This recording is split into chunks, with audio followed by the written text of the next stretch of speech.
喧嘩に勝ちたいですか？ Hey yo, are you ready or not? はいどうも。वायरल hit episode 94 में आप सबका स्वागत है। आज का एपिसोड बहुत ज़्यादा धमाकेदार होने वाला है क्योंकि आज हम हॉबिन को और बाकी सबको रैम्पेज में जाते हुए देखेंगे। सो अगर आपको इसके बाद का एपिसोड और जल्दी चाहिए 1.6 के लाइक कंप्लीट कर दो, वीडियो को लाइक कर दो और शेयर कर दो। पिछले एपिसोड में हमने देखा था हॉबिन के साथ बहुत बुरा होता है क्योंकि सबसे पहले तो मिस्टर होंग के ऊपर हमला होता है जिसके वजह से वो कोमा में चले जाते हैं और उसके बाद उसका ही इन्फॉर्मर जो कि है पेंग ओ, उसको भी मारा जाता है और पानी के अंदर फेंक दिया जाता है। अब आगे एपिसोड के शुरू में हम किम को देखते हैं। वो कहता है हाँ मैंने उन्हें संभाल लिया है और कुछ है जो कि मैं कर सकता हूँ। बात से आवाज आता है नहीं अच्छा काम किया, आज के लिए तुम रेस्ट कर लो। वहीं पे हम देखते हैं जिनहो को जो कि उससे बात कर रहा था। हेसु को कहता है आज तुमने मेरी बहुत मदद किया है हेसु, तो मैं तुम्हें एक सूट देता हूँ। हेसु कहता है नहीं मैं ठीक हूँ। वैसे एक क्वेश्चन है, क्या ये बहुत ज्यादा नेसेसरी था उसे रिजर्वायर के वहां पे मारना, क्योंकि हो सकता है वो कुछ लीक कर दे। ये सुन के वो कहता है ओह तुम बहुत शार्प हो, पर कोई चिंता की बात नहीं है। तुम्हें क्या लगता है जब किसी का मर्डर करना हो तो सबसे ज्यादा इंपॉर्टेंट चीज क्या होता है? वो होता है तुम उसको कवर कैसे करते हो। अगर अच्छे से नहीं करोगे तो हो सकता है ये फिर से तुम्हें काटने के लिए वापस आ जाए। और तुम्हें ये भी पता है कि किम को बहुत ज्यादा एक्सपीरियंस है उस एरिया में, है ना? तो तुम्हें चिंता करने की जरूरत नहीं है, वो सच में अच्छा काम करेगा। तभी हम देखते हैं उसी बोट के नीचे किम को नीचे गिरते हुए। वहां पे बहुत सारे स्कल को, यानी किम ने इससे पहले भी बहुतों को मारा था। जिन्हों फिर कहता है और वैसे स्लश फंड के लिए तुम्हें चिंता करने की बिल्कुल जरूरत नहीं है। मैं उसे ऐसे जगह पे जरूर नहीं छुपाऊंगा जहाँ पे उसे सब कोई ढूंढ पाए। और सोचता है हॉबिन मैं बता सकता हूँ तुमने सच में इस बार बहुत हार्ड वर्क किया था। तभी देखते हैं हम किसी फोन को पानी में डूबते हुए और तभी हॉबिन को देखते हैं। वो चिल्लाने लगता है कि मेरा फोन नीचे पानी में गिर गया है। वो बाथरूम के अंदर है। उसके मॉम बाहर से कहती है क्या हुआ बेटा? कुछ देर बाद हॉबिन को उसका फोन हम सुखाते हुए देखते हैं। वो पेंग के बारे में सोच रहा था कि उसने अब तक कांटेक्ट नहीं किया है उससे, शायद उसे खुद अब कांटेक्ट करना चाहिए। पर जब फ़ोन को सुखाता है, ऑन करता है, तभी बहुत सारे नोटिफिकेशन एक के बाद एक आते जाता है। और तभी जब वो अपने मोबाइल पे देखता है वो बहुत ज़्यादा हैरान होता है। सीन शिफ्ट होता है दूसरी तरफ। हम देखते हैं अब जोशुआ पेंग के वहाँ पे यानी रिजर्वायर के पास आ चुका है। वो जब पेंग के वहाँ पे यानी उसका कंटेनर में पहुँचता है, उसको कहता है ए तुम यहाँ पे हो? पेंग कहता है क्या तुम थोड़ी देर के लिए वेट कर सकते हो, मैं थोड़ा सा खा लेता हूँ। जोशु हंसते हुए कहता है तुम्हें देख के ऐसा लग रहा है जैसे कि उसका मरना तुम्हारे लिए कुछ नहीं है, एक वक्त तो वो हमारे साथ ही था ना? किम कहता है तो क्या हुआ, हम एक साथ थे तो ऐसे चीजें होते ही रहता है, ये सब मेरे लिए मैटर नहीं करता। ये सुन के जोशुआ कहता है इसका मतलब तुम्हारे लिए पैसे मैटर करते हैं? शायद बॉस ने तुम्हें बहुत सारा पैसे भी दिए होंगे, है ना? फिर भी तुम ऐसे चीप खाना क्यों खा रहे हो? वो कहता है नहीं ये मेरे लिए बहुत अच्छा है और मैं पैसे में बिल्कुल इंटरेस्टेड नहीं हूँ। ये सुन के वो थोड़ा सा चौंकता है और सोचता है इसका मतलब? वो कहता है मुझे बॉस ने वो दे दिया है जो कि मुझे चाहिए था। तभी हमें पास्ट के सीन दिखाया जाता है जब जिन्हों किम के पास आया था। वो कहता है बस मैं उसकी वजह से इस जगह को सेफ रख पा रहा हूँ, यही मेरे लिए सब है। ये सुन के जोशुआ सोचता है आखिर ये जगह उसके लिए इतना मैटर क्यों करता है। तभी किम कहता है बात अब बहुत हुआ है, वैसे मुझे बताया गया है कि तुम आने वाले हो, तो यहाँ पे थोड़ी देर के लिए रुको, मैं तुम्हारे लिए पैसे लाता हूँ। और वैसे कितना चाहिए तुम्हें? वो कहता है 300 मिलियन वॉन अभी के लिए। वैसे क्या तुम मुझे बता सकते हो स्लश फंड वो कहाँ है? किम कहता है नहीं ये मैं तुम्हें नहीं बता सकता, थोड़ी देर के लिए रुको, मुझे आने में थोड़ा सा टाइम लग सकता है। जोशुआ ये सुन के कहता है दैट्स रिडिकुलस, तुम मुझे नहीं बता सकते जबकि हम सेम टीम में हैं। वो कहता है इसके लिए मैं ज़्यादा कुछ नहीं कर सकता, रूल्स आर रूल्स। तभी झाड़ियों के अंदर एक पेड़ के पीछे से आवाज आता है क्या तुम्हारे पास 500 वॉन है? क्योंकि मैं तुम्हें बता सकता हूँ अगर तुम्हें जानना है। वो लोग चिल्लाते हैं कौन है? वो कहता है नेवर माइंड, मैं बस तुम्हें फ्री में ही बता सकता हूँ क्योंकि मैं यहाँ पे उसी के लिए तो आया हूँ। और तभी वहाँ पे हम देखते हैं हॉबिन यू को। वो कहता है मैं तुम्हें एक चॉइस देता हूँ, तुम लोग यहाँ से नॉर्मली जा सकते हो या फिर मैं तुम लोगों को मार के यहाँ से भगा सकता हूँ। तभी वहाँ पे जोशुआ आता है, उसके हाथ को पकड़ता है और कहता है लगता है कि तुम बच गए। वो कहता है तुमने जो काम करा है उससे तो बहुत ज़्यादा कुछ करना पड़ेगा मुझे मारने के लिए। जोशुआ सोचता है पेंगो वो तो कुछ बताने से पहले ही मर गया, इसका मतलब इसे कुछ भी पता नहीं है, वो बस ऐसे ही बातें बना रहा है और इसीलिए वो ऐसा प्रेटेंड करता है कि हॉबिन किस बारे में बोल रहा है उसे कुछ भी नहीं पता। और तभी हॉबिन कहता है रियली? ओके तो चलो साथ में चेक करते हैं, क्योंकि पेंग ने मुझे ये ढूंढ के दिया है और तभी अपना मोबाइल दिखाता है जहाँ पे GPS ट्रैकिंग हो रहा था। किम कहता है इम्पॉसिबल, ऐसा कैसे हो सकता है, उसे तो जिंदा नहीं रहना चाहिए था। उसके सारे वाउंड्स वो बहुत ज़्यादा फेटल थे। अब हॉबिन उनको मारने के लिए आगे की तरफ आने लगता है और सोचता है पेंग तुमने बहुत अच्छा काम किया है, मैं अपना प्रॉमिस ज़रूर रखूंगा चाहे कुछ भी हो जाए। तभी सीन शिफ्ट होता है, पेंग के सारे दोस्त यानी उस लड़की को देखते हैं। वो लोग जिनहोली और पेंग के बारे में बात कर रहा था। तभी वो छोटा सा बंदा वो कहता है एनीवे, बहुत दिन हो गए जब से हम लोगों ने कोई खाना नहीं खाए हैं, वो लोग बस हमें पानी ही पिलाते हैं, अब तो भूख से मेरा पेट दर्द कर रहा है। तभी आवाज़ आता है अरे तुम्हारा स्किन बहुत कमाल की लग रहा है, उठ जाओ और चलो खाना खाते हैं। और वहीं पे हम पेंग को देखते हैं। वो लोग पेंग को देख के बहुत ज़्यादा खुश होते हैं, कहते हैं ये हुआ ना हमारी लीडर वाली बात, तुम हमें बचाने आए हो पेंग। पेंग कहता है और कौन आएगा। और तभी वो बार्स को ओपन करने की कोशिश करता है, पर तभी वहाँ पे पानी भरने लगता है। उसे कुछ भी समझ में नहीं आता।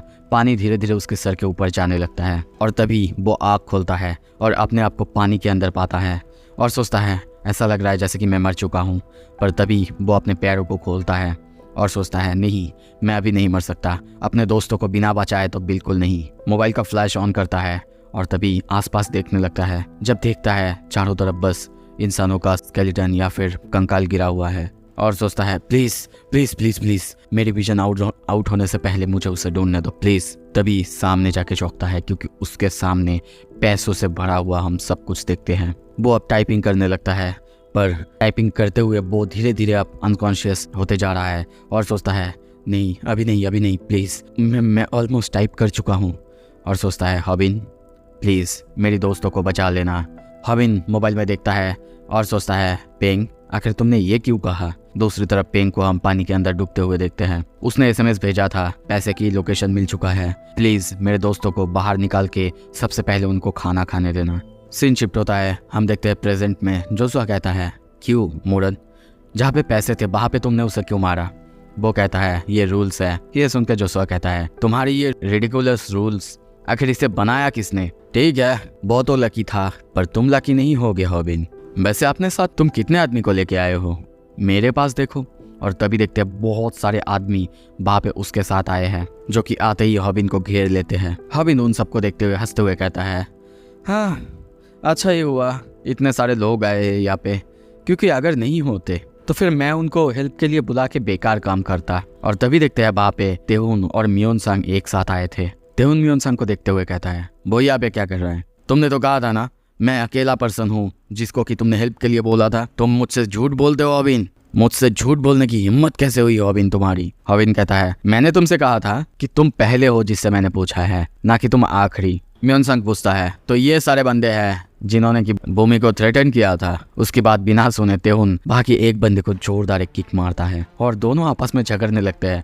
हॉबिन उनको शांत कराने की कोशिश करता है। अब वहाँ पे जितने भी बंदे थे सब उनको मारने के लिए आगे बढ़ने लगते हैं। अब हॉबिन, तेहुन और मियोनसांग तीनों उनको मारने के लिए तैयार आगे की तरफ आने लगते हैं। हॉबिन सोचता है हम तीन एक अनबीटेबल टीम है। अब फाइट चल रहा है, हमें नरेशन सुनाई दे रहा है। ओके मैं यहाँ पे जो नरेट कर रहा है मैं उसी की तरह नरेट करता जाऊँगा और आपको फाइट सीन्स दिखाता जाऊँगा, आप बस देखते जाओ और फील करते जाओ। एक मैसाकर यही यूज़ किया जाता है ना, एक साथ एक टीम को क्रूल तरीके से मारना या फिर बहुत सारे ग्रुप के अंदर बहुत सारे लोगों को एक साथ मारने को। और उस दिन वो सब वही देख रहे थे, अपने सामने अपने सारे बंदों को पीटते हुए वो तीन उन सबको धो रहा था। और सही में ये एक तरह का मैसेकर था। ये इस तरह का मैसेकर था कि वो लोग अपने सामने अपने दोस्तों को पीटते हुए देख के उनका दर्द तक महसूस कर पा रहे थे। यहाँ तक कि वो लोग सडनली ऐसा सोच रहे थे कि उन तीनों में से आखिर किसके साथ लड़ा जाए जो कि सबसे ज़्यादा कम पेनफुल होगा। पर ये पॉइंटलेस है क्योंकि द चॉइस वो तो जो अटैक कर रहा है उनके ऊपर है। और तभी जो बंदा डर रहा था देख रहा था उसको भी हॉबिन पूरी तरीके से मारता है। हॉबिन पीछे देखते हुए सोचता है ऑलरेडी हम लोग इस ग्रुप को लगभग ख़त्म कर दिया है, ये टीम एक तरह का एक ड्रीम टीम है। क्या ये सच में ठीक है, एक ताइक्वांडो और एक MMA फाइटर जो कि सिविलियंस को मार रहा है। उन सबको मारने के बाद तेहुन कहता है क्या इसके वजह से तुम्हें बैन नहीं कर दिया जाएगा। मुनसेओंग कहता है पॉइंट क्या है तुम्हारा। वो कहता है मैं चाहता हूँ तुम यहाँ से भाग जाओ, मुझे तुम्हारी कोई ज़रूरत नहीं है। मुनसेओंग कहता है यहाँ पे मैं आया हूँ तो मेरी दोस्त की वजह से, और वो है हॉबिन। तेहुन कहता है क्या दोस्त? वही दोस्त ना जिसको कि तुम एक लड़की की वजह से मंच करा था। और ऐसे ही बातों में वो दोनों झगड़ने लगते हैं, आपस में लड़ने लगते हैं। ये देख के जोशुआ कहता है वो लोग कोई लड़की के लिए लड़ते, वो तो ठीक था, पर हॉबिन के लिए ये बहुत ज़्यादा एब्सर्ड है। तभी किम बॉस को फ़ोन करता है, यानी जिन्हों को फ़ोन करता। जोशुआ उसे रोक देता है और कहता है प्लीज़ अपना फ़ोन थोड़ा सा नीचे रखो। किम कहता है क्या, क्यों? वो कहता है ये एम्बेरसमेंट रिपोर्ट करना, ये स्मार्ट मूव तो बिल्कुल नहीं होगा। मेरे पास एक आइडिया है, क्यों ना उनको अच्छी न्यूज़ दिया जाए। और सोचता है मैं उनके सामने खुद को और बुरा नहीं करा सकता, क्योंकि मुझे एक रीज़न के लिए बॉस का अप्रूवल तो बिल्कुल चाहिए। और तभी वो अपने सारे बंदों को गिरा हुआ देख के कहता है अरे तुम लोग, क्या हुआ है आखिर तुम्हारे साथ? और तुम लोग इतना हारे हुए क्यों लग रहे हो? ओह, अब समझ में आया आखिर प्रॉब्लम क्या है। तभी वो सबको पैसे दिखाते हुए कहता है तो ये पैसे कौन जीतेगा? पैसे देखते ही वहाँ पे सारे लोग उठ जाते हैं, बिल्कुल जैसे कि ज़ॉम्बीज़ हो। अब सभी मिलके फिर से तीनों को घेर लेते हैं। ये देख के हॉबिन सोचता है अब समझ में आया, ये लोग सच में पैसे के लिए कुछ भी कर सकते हैं। तेहुन तभी कहता है वो लोग अब बिल्कुल पहले जैसे ही लड़ेंगे। ये सुन के म्योनसंग कहता है क्या मतलब है तुम्हारा? वो कहता है को तुम उन सारे बास्टर्ड्स को नहीं देख रहे हो क्या? वो तुम्हारे पास ज़ॉम्बीज़ की तरह आएंगे। अगर तुमने अपना गार्ड डाउन करा तो वो तुम्हें पकड़ लेंगे, जकड़ लेंगे, यहाँ तक कि दूसरे मेंबर्स अपने ही क्रू मेंबर्स को मारने में बिल्कुल नहीं झिझकते हैं। और तभी देखते हैं एक बंदा आके तेहुन को पकड़ता है, पर तेहुन अब आसानी से उसको एक पंच और किक देके हटा देता है। उस बंदे की हालत बहुत ज़्यादा ख़राब होता है। वो सोचता है मुझे अब चिंता करने की कोई ज़रूरत नहीं है, क्योंकि मैं बहुत अच्छी शेप में हूँ। जब म्योनसंग पूछता है फिर हम क्या करें, वो कहता है हमें ये मेक श्योर जरूर करना होगा कि वो मरे ही रहे। यहाँ तक कि अपने बंदों को ऐसे बिना होल्ड बैक करे फाइट करते हुए देख के जोशुआ भी थोड़ा सा खुश होता है। पर और अब वो सबकी फाइट देख रहा था। तभी वो हॉबिन को देखता है जो कि एक बंदे के साथ फाइट कर रहा था जिसके पास नाइफ है। वो सोचता है हॉबिन वो एक इंटरेस्टिंग गाय है जिसके ऊपर तुम्हें ध्यान जरूर रखना है।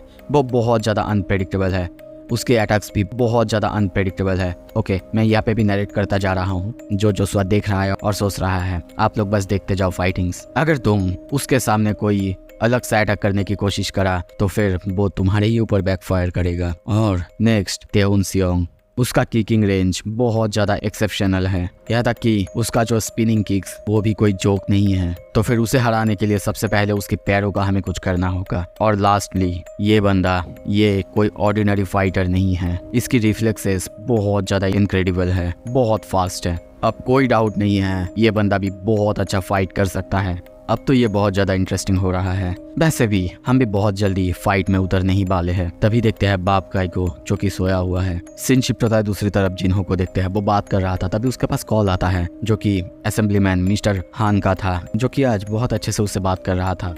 जिन्हों कहता है तो आपको कैसा लग रहा है एक अपस्टैंडिंग असेंबलीमैन बनके? आपको वैसे चिंता करने की जरूरत नहीं है, पैसा हो तो बहुत कुछ हो सकता है। कुछ ही दिनों में सारे न्यूज रिपोर्टर्स और सारे मीडिया चैनल्स आपकी बात करेंगे, आपकी तारीफों की पुल बांध देंगे। पर हाँ, इसके लिए आपको भी थोड़ा सा एफर्ट्स इन तक लगाना ही होगा। आपका गोल तो क्या है पता तो है ही आपको, सियोल का मेयर बनना, है ना? वो उससे ऐसे बातें कर ही रहा था। तभी वहाँ पे डोंग सियोक आता है और वो हॉबिन्यू और उसके दोस्तों के रैम्पेज के बारे में बताता है। जिन्हों कहता है नहीं कोई फायदा नहीं है, वैसे भी उनको कुछ भी नहीं मिलेगा। पर तभी डोंग सियोक कहता है पर बॉस उन्होंने तो कहा है कि उनको पता है कि एग्जैक्टली स्लैशमैन कहाँ रखा है। ये सुनते ही जिन्हों बहुत ज़्यादा चौंक जाता है। डोंग सियोक कहने लगता है बॉस हम लोग क्या करेंगे अगर उन्होंने सारा पैसा चुरा लिया और किसी और काम में लगा दिया तो? वो कहता है डोंग सियोक तुम वो क्यों बता रहे हो जो कि ऑब्वियस है। ये सुन के डोंग सियोक कहता है ठीक है बॉस मैं अभी चला जाता हूँ। तभी देखते हैं डोंग सियोक अब किम को फ़ोन करता है और कहता है क्या तुम मजाक कर रहे हो? वो किम को फ़ोन करके और किम बाकी सारा सिचुएशन बोलने लगता है कि वो लोग रैम्पेज पे उतर आए हैं। ये सब बातें बिना सुने वो डायरेक्टली कहता है ओके मैं डायरेक्ट पॉइंट पे आता हूँ। अगर वो लोग पैसे चुरा लेंगे तो रिजर्वॉयर को एग्जिस्ट करने की कोई ज़रूरत नहीं है। और ये सुनते ही किम को बहुत गुस्सा आ जाता है। जिन्हों कहता है क्या तुम्हें समझ में आया मैं क्या कह रहा हूँ? वो कहता है हाँ बॉस बिल्कुल। जिन्हों कहता है मैं भी आ रहा हूँ पर मुझे आने में टाइम लगेगा क्योंकि वहाँ का रास्ता बहुत दूर है, तब तक उन्हें रोक के रखो। वो और कुछ कहता है उससे पहले ही देखते फ़ोन का साउंड आता है। वो सोचता है मैं सरप्राइज हुआ, लगता है कि वो ऑलरेडी काम पे लग चुका है। और तभी देखते हैं किम हॉबिन को आके जोरदार एक स्लैश मारता है। हॉबिन के गाल के वहाँ पे कट जाता है, खून निकलने लगता है। वो कहता है ये तुम्हारा फाइनल वार्निंग है, इसके बाद मैं तुम्हें मार डालूंगा। तभी हॉबिन को देखते हैं वो अपने पॉकेट से मनी बैग बाहर निकालते हुए कहता है ऐसा लगता है कि मेरा ओपोनेंट डिसाइड हो चुका है, अब देखते हैं हॉबिन वर्सेस किम। दूसरी तरफ तभी जोसुआ को देखते हैं वो भी जाके अब तेहुन पर हमला करता है। अब तेहुन सियोंग वर्सेस जोसुआ। उनको ऐसे लड़ते हुए देख के म्योनसंग कहता है इसका मतलब मेरे साथ फाइटिंग करने के लिए कोई नहीं है, मुझे बस तुम लोगों की फाइट देखनी होगी, ठीक है। पर तभी आवाज आता है वैसे मैंने तुम्हें लड़ते हुए तो बिल्कुल नहीं देखा, पर मैंने ये बिल्कुल सुना है कि तुम बहुत ताकतवर हो। तभी उसके पीछे हम बाप गाय को देखते हैं। अब म्योनसंग किम वर्सेस बाप गाय। हॉबिन अब कहता है अच्छा हुआ, अब 3 वर्सेस 3, चलो अब काम पे लगते हैं। वो और किम फाइट चालू करने ही वाले थे। ये एपिसोड यहाँ पे ख़त्म होता है। अगला एपिसोड बहुत बहुत धमाकेदार होने वाला है। जल्दी से 1.6 के लाइक कंप्लीट कर दो। अगर कर देते हो आई प्रॉमिस कि मैं एपिसोड कल ही लाऊंगा। Thank you so much video देखने के लिए। Stay tuned.